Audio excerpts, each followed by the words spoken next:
What's up, everyone? Game Crunch here. I just got a little bit of a report that's come across my screen about this new Nintendo Switch rumor kind of floating around, as you can kind of see what I got going here. So I'm just going to kind of do a little deep dive and give my thoughts on if it's legit or not. Even the article itself, I mean, says grain of salt. So take everything you hear about Nintendo news with a grain of salt. But I guess this came from a Taiwanese economic forum report. I don't know how much information they're going to have over anyone else, but it's possible if things are in production that they're going across people's desks now, or if they're in production, that stuff might start leaking. Because, I mean, myself included, I think the Switch 2 or Super Switch or whatever you want to call it is probably coming later this year. So from what we can see here, it basically says it's widely rumored in the industry, expected to launch a new Switch this year to capture the market in response to the pressure of blah, blah, blah, inflation. So we already heard stuff about possibly, and if you've watched one of my game crunches, that the price on the Switch was likely going to go up. So they're talking about here $300 to $400. Now that's going to be American.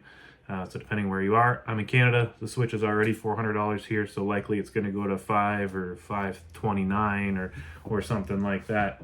It says a 33% increase.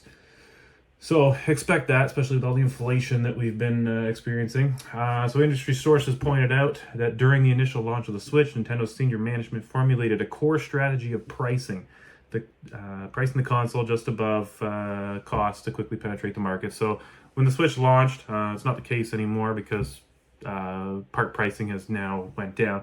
But when the Switch launched, they basically sold it for close to what it cost to make it, but they were still making a profit on it. I do remember them saying, we won't sell at a loss. So they were making money off that console from day one.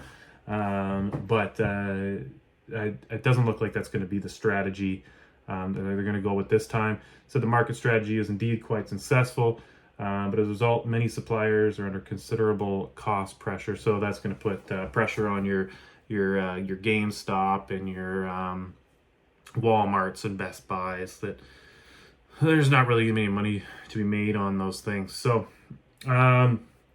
expect the Switch to be more expensive when the new one does come out.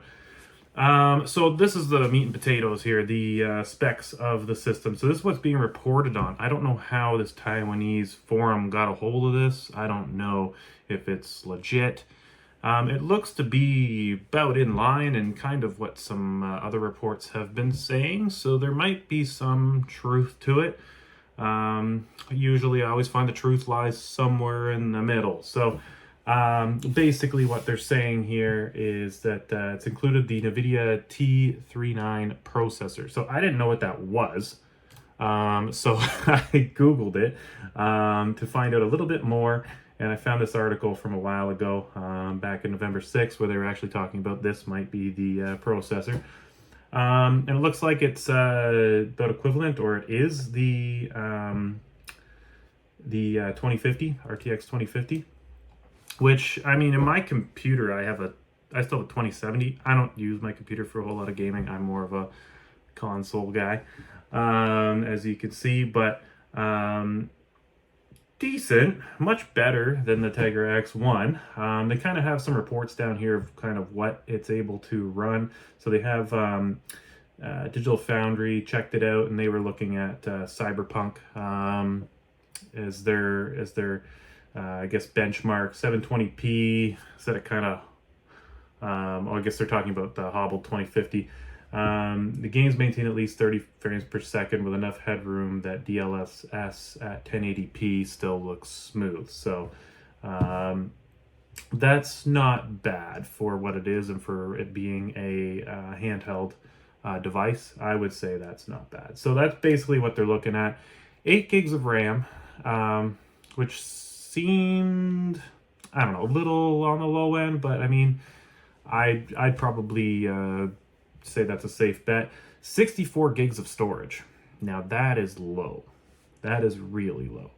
but maybe to save costs, they may be looking at the fact that micro SD cards now are just much cheaper than what they were back in 2017 when the Switch launched. So, I mean, getting a half a gig of SD storage is not that expensive like it used to be. So likely they're thinking that putting in a lower internal storage for most people, and I mean, if they're running off carts, a lot of their stuff's on carts, half the time you don't even need that much storage unless you're buying stuff digitally. Like, so, greatly improved battery life, hopefully, and a screen refresh rate of 120.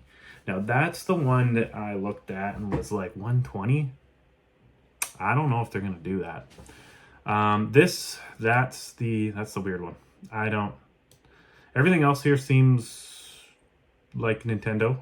120, it doesn't seem like that would be something that they want to spend development money on or in the cost of that hardware. Doesn't sound like that'd be something they would do at all. So I was reading a couple of comments. I mean, they're kind of saying the same stuff I was saying. 8 gigs of RAM and 64 is definitely something Nintendo could do. I mean, literally what I just said. Years 2036, Nintendo Switch 4 launches with 64 gigs of RAM and 64 gigabyte SSD. 64 gig. They're still going with that 64 gig.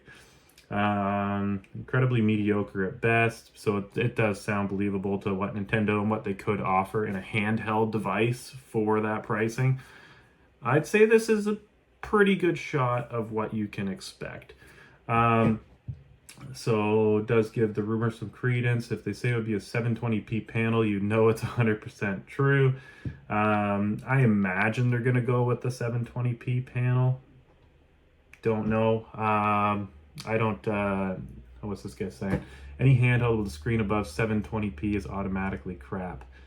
I wouldn't go that far. I mean, you can tell the difference between a 1080 and a 720 on a handheld, even on a 7 or 8 inch screen. But when things are in motion, you're playing the game, I mean, you're not going to notice. So, I mean, battery life is infinitely more important. Yeah, I would agree with that. For most people are going to be more concerned with the battery life than a couple more pixels between 720 and 1080 on a tiny screen. So, yeah, I mean, looks like people are saying for the most part, most people are saying this looks pretty legit. And from what I can tell, it looks like there's a good chance that this might be what the Switch 2 or Super Switch or whatever the successor might have in it. So give me your thoughts down below. I'll link the website in the description so you can kind of check it out yourself. And just let me know down below what you think, if this is legit, if what you've heard. And then if you can give the video a like, thumbs up, and I always appreciate subscriptions for the algorithm. That would be fantastic. Thank you very much for watching. Have a great rest of your day. Peace.